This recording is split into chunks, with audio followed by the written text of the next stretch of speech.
किसान साथियों, भारतीय किसान को अन्नदाता कहते हैं और अन्नदाता आज के दिन काफ़ी मुश्किल में है। उसका कारण है कि गवर्नमेंट की पॉलिसियाँ और उच्च तकनीक से उसको रूबरू ना कराना या उनको कम ज्ञान की वजह से वो खुद भी बिछड़ जाते हैं। तो इसका फ़ायदा कुछ किसान ले लेते हैं और वो अपनी नॉलेज की वजह से वो किसी से छीनते नहीं, इसलिए उनको प्रगतिशील किसान कहते हैं। और वो एक मिसाल होती है अपने क्षेत्र में। किसानों को उनसे सीखना चाहिए, गवर्नमेंट से जितना हो उतनी सलाह ले, उनसे पूछे समय समय पर। ये उनको सरकार के मार्गदर्शन में अच्छे किसान के साथ रहकर ये सब चीज़ें सीख सकता है। वो दिन अब नहीं है कि सरकार खुद आके आपको समझाएगी, आपको खुद वहाँ तक जाना होगा। किसान साथियों, बागवानी में अब नई नई तकनीक आ गई है, नए रूट स्टॉक आ गए हैं, तो उसको आप अपना कर अपना उत्पादन नॉर्मल से आप डबल से भी ज़्यादा कर सकते हैं। उसके लिए आपको रूट स्टॉक है उसको समझना होगा कि हम कौन सी ज़मीन में कैसा रूट स्टॉक लगाएं। जहां से भी आप पौधा लें उससे पहले आप अपनी ज़मीन की स्थिति बता दें, पानी की स्थिति बताएं, आप हाइट बताएं कितनी हाइट पे लगाना है, पथरीला क्षेत्र है, बालू मिट्टी है, कैसा है। क्योंकि इसमें काफ़ी रूट स्टॉक है। इसकी दो सीरीज़ है, एक तो एम सीरीज़ है, एक जिनेवा है। ये ही काफ़ी पॉपुलर है।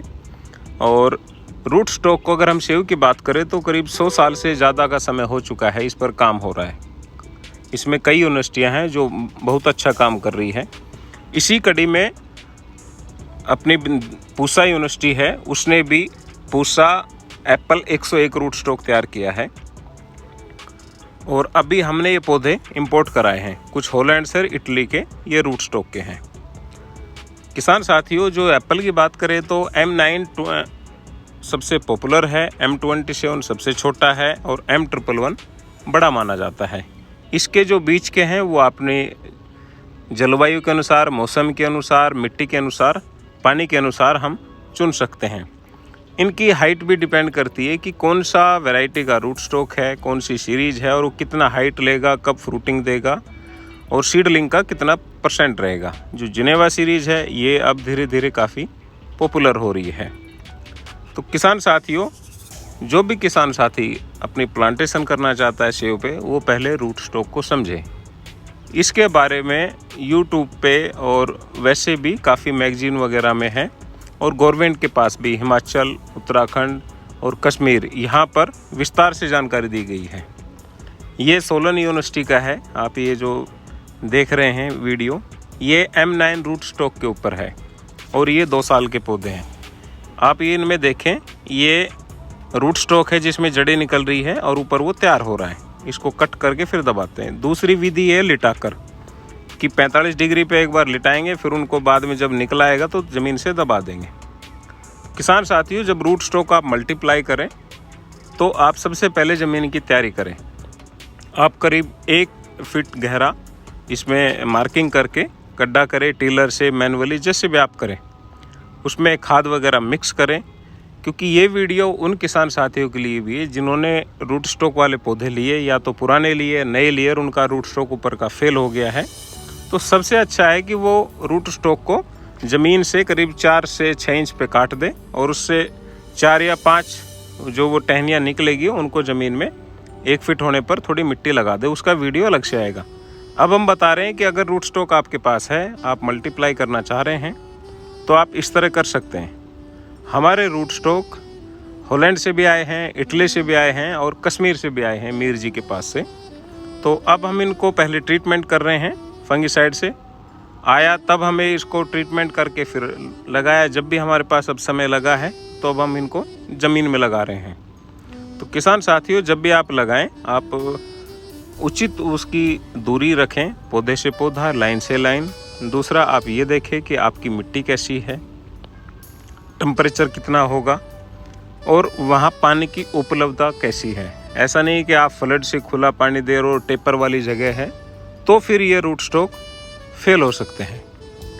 तो सबसे अच्छा है कि आप एक समतल जगह हो जहाँ पानी का भराव ना हो, ड्रिप सिस्टम हो, तो वहाँ पर रूट स्टॉक बहुत अच्छे चलेंगे। हमने फ़िलहाल जो रूट स्टॉक डाले हैं M111 है,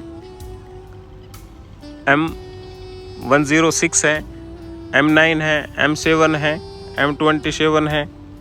तो इस तरह के ये रूट स्टॉक हमने इस पे लगाए हैं। जो आप ये देख रहे हैं ये M9 T337 है जो अभी इंपोर्ट कराए हमने। तो किसान साथियों, जब भी आप कहीं से भी कोई भी इंपोर्ट कराएं पौधा, तो वैसे तो ये पहले लैब टेस्ट होके आते हैं एयरपोर्ट पे ही। उसके बाद फिर भी आप भी अपना उसमें फंगिसाइड या जो भी इंसेक्टिसाइड वगैरह का आपको कहीं लग रहा है, कहीं ऐसा ना हो मिलीबग वगैरह हो, तो आप उनका उपचार कर ले। ये आप जो देख रहे हैं ये M9 है, M9 T337, और ये इंपोर्ट हुआ है हमारे पास। और इनसे हम मल्टीप्लाई कर रहे हैं जिससे हम दिसंबर में और किसानों को भी दे सके और अपनी नर्सरी की भी पूर्ति कर सकें। क्योंकि जब तक हमारे पास ओरिजिनल मटेरियल नहीं होगा तो हम किसान को भी ओरिजिनल नहीं दे पाएंगे। तो जहाँ से भी आप खरीदें उसकी एक प्रमाणिकता हो, अच्छी नर्सरी हो, वहाँ से लें। या कोशिश करें, आप अगर वहाँ विश्वास नहीं है तो आप जाएं, वहाँ चेक करें। जिसको भी थोड़ा बहुत मालूम है वो M9 M7 इनमें थोड़ा बहुत अंतर आसानी से बता सकता है उसको देख कर ही। तो किसान साथियों, जब हम रूट स्टॉक हमारा थोड़ा बड़ा होता है, सेट हो जाता है, तो हम उसको नीचे से करीब 4 इंच या 6 इंच से ऊपर काट देते हैं, जिससे 3 से 4 शाखाएं उसमें ऊपर आ जाएं। तो आप ये देखें कि इसमें हम गुड़ाई कर रहे हैं। हमने पहले लगाया था, अभी हमने नीचे से ये काट दिया है। अब इसमें एक में से 3 है, 4 है, 5 तक भी किसी में निकल रही है, तो अब वो ऊपर की तरफ आएगी। तो जैसे वो ऊपर आएगी हम उनको करीब 4 इंच तक मिट्टी चढ़ाएंगे। फिर जैसे जैसे वो बढ़ेगा फिर इसमें हम मिट्टी चढ़ाते रहेंगे।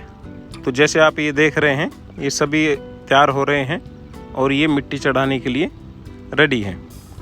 उसके अगर 10 महीने बाद देखें तो वो इस तरह का आएगा रूट स्टॉक। ये रूट स्टॉक रेडी है।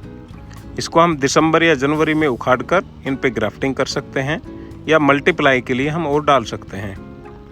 तो किसान साथियों, आप जब भी लगाएं आप उन पे टैगिंग करें रूट स्टॉक पे, या अपने डॉक्यूमेंट्स नोट करें, उनका बनाएं कि हमने कहाँ पर कौन सी वैरायटी का रूट स्टॉक लगाया है।